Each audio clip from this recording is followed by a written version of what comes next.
আর্জেন্টিনার football coach Lionel Scaloni ৩৬ বছরের দীর্ঘ প্রতীক্ষার পর আলবিসেলেস্তেরার বিশ্বকাপ জয়ের খরাও মিটিয়েছেন।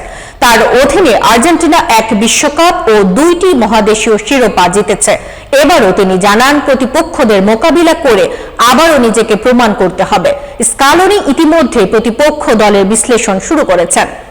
আর্জেন্টাইন কোচ বলেছেন, আমাদের গ্রুপটি কঠিন। আলজেরিয়া শক্তিশালী, জর্ডান তাদের দারুণ পারফরমেন্স দেখিয়েছে, আর অস্ট্রিয়া হাই প্রেসিংয়ে দক্ষ। প্রতিটি ম্যাচে আমরা সতর্ক থাকব। এছাড়া কোচ স্ক্যালোনি জানিয়েছেন, তিনি দলের তারকা লিওনেল মেসির সঙ্গে যোগাযোগ করেছেন। তিনি বলেন, আমি চাই খেলোয়াড়রা আমার দৃষ্টিভঙ্গি জানুক। ৬ মাস বাকি থাকায় পরিস্থিতি সম্পর্কে সবাই সচেতন থাকবে। স্ক্যালোনি আরও বলেন, মেসি সবসময় জাতীয় দলের সঙ্গে থাকুক, সেটা আমার জন্য গুরুত্বপূর্ণ। আমাদের মূল লক্ষ্য দলকে সর্বোচ্চ প্রস্তুত রাখা।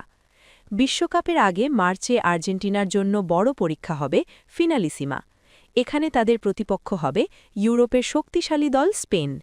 Scaloni Spain coach Luis de la ফুয়েন্তের প্রতি শ্রদ্ধা প্রকাশ করে বলেন, তিনি আমার কোচিং কোর্সের শিক্ষক ছিলেন। যদিও ম্যাচ কঠিন হবে, আমার হৃদয়ের একটা অংশ স্পেনের সঙ্গে আছে। এর মাধ্যমে স্পোর্টসপ্রেমীরা আর্জেন্টিনার বিশ্বকাপের প্রস্তুতি ও স্ক্যালোনির ভাবমূর্তির আরও বিস্তৃত ধারণা পাচ্ছেন। স্ক্যালোনি জানিয়েছেন, দলের মঙ্গলেই তার সব চিন্তা ও পরিকল্পনা